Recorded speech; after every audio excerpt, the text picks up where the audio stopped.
An indescribable, ominous weight constantly pressed upon my heart. Whether it was anxiety or a sense of disgust, much like a hangover follows drinking, when you drink every day, a period akin to a hangover inevitably arrives.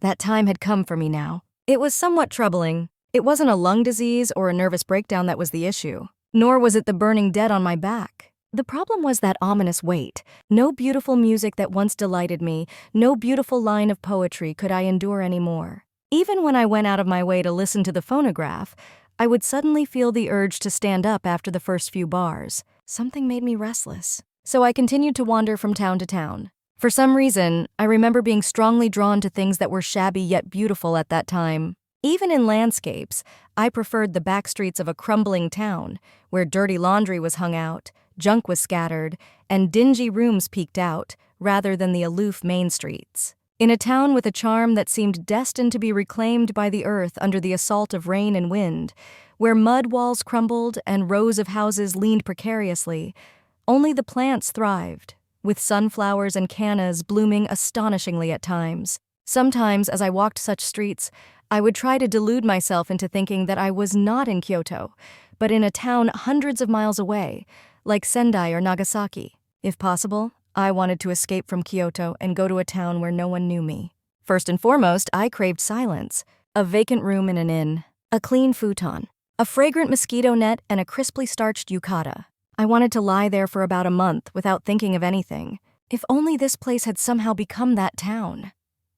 As the illusion finally began to take hold, I would layer it with the paints of imagination. It was nothing more than a double exposure of my illusion and the crumbling town, and I enjoyed losing sight of my real self within it. I also grew fond of fireworks. Not the fireworks themselves, but the bundles of fireworks with cheap paint in stripes of red, purple, yellow, and blue, the star descent of Nakayama Temple, the flower battles, the withered pampas grass. Then there were the mouse fireworks, each in a ring and packed in a box. Such things strangely stirred my heart. Then again, I grew fond of marbles with patterns of sea bream and flowers made of colored glass, and I liked Nanking marbles too. And tasting them brought me an indescribable pleasure. Is there a taste as faint and cool as that of glass? As a child, I often put them in my mouth and was scolded by my parents, but perhaps it was because the sweet memories of my childhood resurfaced in my weary adult self. That taste had a faint, refreshing, and indescribably poetic beauty. As you might guess, I had no money at all. Still, to comfort myself when my heart was stirred even a little by such things, I needed luxury. Luxuries that cost 2 or 3 cents. Beautiful things that, rather than invigorating my listless senses, pandered to them.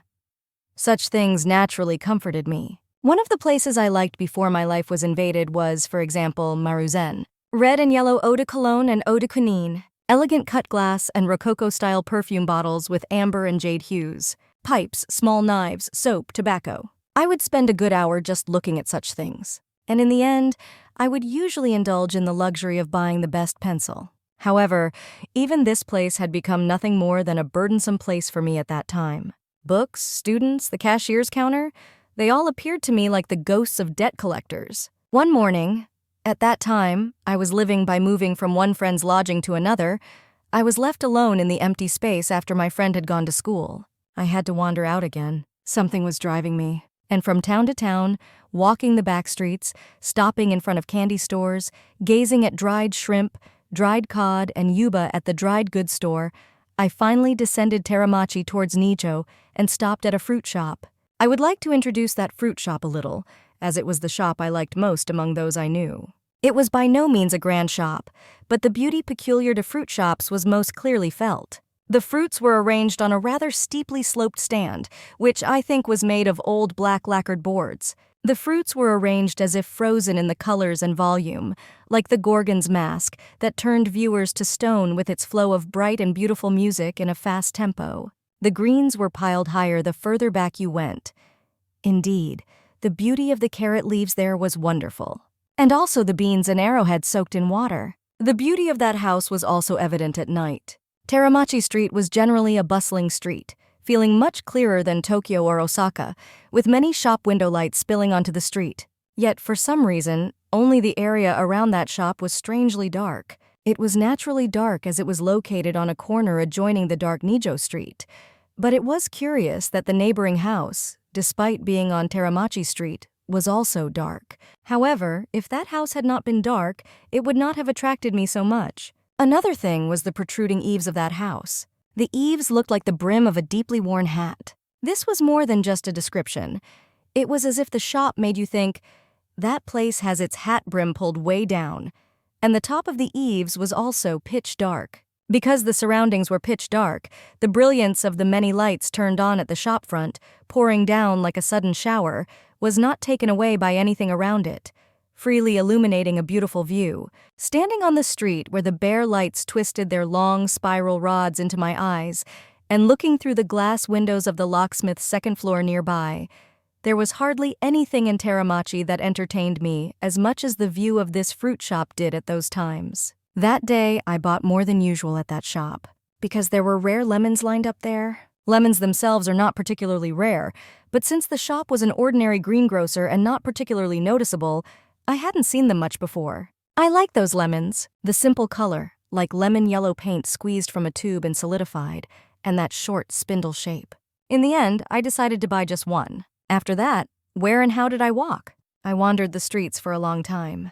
The ominous burden that had been weighing on my heart seemed to ease a little the moment I held that lemon, and I felt an immense happiness in the city. It's strange that such persistent melancholy could be dispelled by a single lemon, but paradoxically, it was true. Even so, how mysterious the heart is. The coldness of that lemon was indescribably pleasant. At that time, I had an ailment at the tip of my lungs and always felt feverish.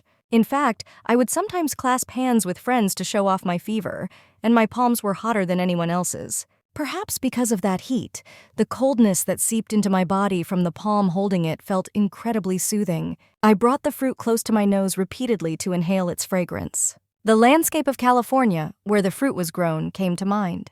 I vaguely recalled the phrase "strikes the nose" from the Chinese text, the words of the orange seller that I had studied. As I deeply inhaled the scent, warm blood circulated through my body and face, which had never breathed so deeply before, and I felt a surge of vitality within me. Indeed, I find it curious that the simple coldness, the tactile sensation, the smell, and the sight felt so perfectly suited to me, as if I had been searching for them all along. That was just how it was back then. Wrapped in a light-hearted excitement, I even felt a kind of proud feeling as I walked, imagining myself as a poet, elegantly dressed, strolling through the city. I would place it on a dirty towel or against my cloak to see how the colors reflected and ponder such things. In other words, it's this weight. That weight was something I had always been searching for. Without a doubt, I whimsically thought that this weight was the conversion of all good and beautiful things into weight, a foolish notion born from my conceited humor. Yet, I was happy. No matter where or how I had walked, I found myself standing in front of Maruzen. A place I usually avoided so much seemed easy to enter at that moment. "Today I'll try going in," I said, and boldly walked inside. But what happened? The happy feeling that had filled my heart gradually faded away. My heart did not turn towards the perfume bottles or the pipes. Melancholy began to settle in, and I thought it was the fatigue from wandering around. I went to the shelf of art books. I felt it took more effort than usual to take out the heavy art books. Still, I took them out one by one.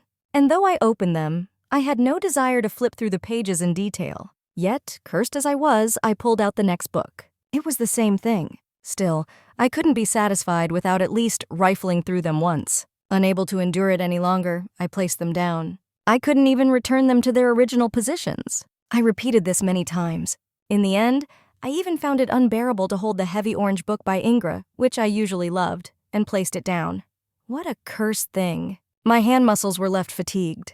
I became melancholic, staring at the pile of books I had pulled out and stacked. I pondered what had become of the picture book that had once so enthralled me. After finishing each illustration, I used to savor that oddly incongruous feeling when I glanced around at the all-too-ordinary surroundings. Ah, that's right. I recalled the lemon in my sleeve at that moment. How about placing this lemon amidst the chaotic pile of book colors? Yes, that's it. I began to feel that light excitement again. I stacked them up haphazardly, hurriedly dismantled them, and then quickly rebuilt them. I pulled out new ones to add or remove. Each time, the bizarre and fantastical castle turned red or blue. At last, it was completed. Suppressing the lightness in my heart, I cautiously placed the lemon atop the castle wall, and it was a splendid sight. Looking around, the color of the lemon quietly absorbed the miscellaneous hues into its spindle-shaped body and shone vividly. I felt as if the dusty air inside Maruzen was strangely tense only around that lemon. I gazed at it for a while. Suddenly, a second idea came to me. That peculiar thought rather surprised me. Leave it as it is and walk out as if nothing happened. I felt a ticklish sensation. Should I leave? Yes, let's leave, I thought, and I quickly walked out. The oddly ticklish feeling made me smile as I stood above the city. I imagined how amusing it would be if I were a strange villain who had planted a golden, gleaming bomb on the Maruzen shelf, and in 10 minutes, that Maruzen would explode with the art shelves at its center. I eagerly pursued this imagination. If that happened, that awkward Maruzen would be blown to bits. Thus, I strolled down Kyogoku, where the movie billboards lent the streets their distinctive ambiance.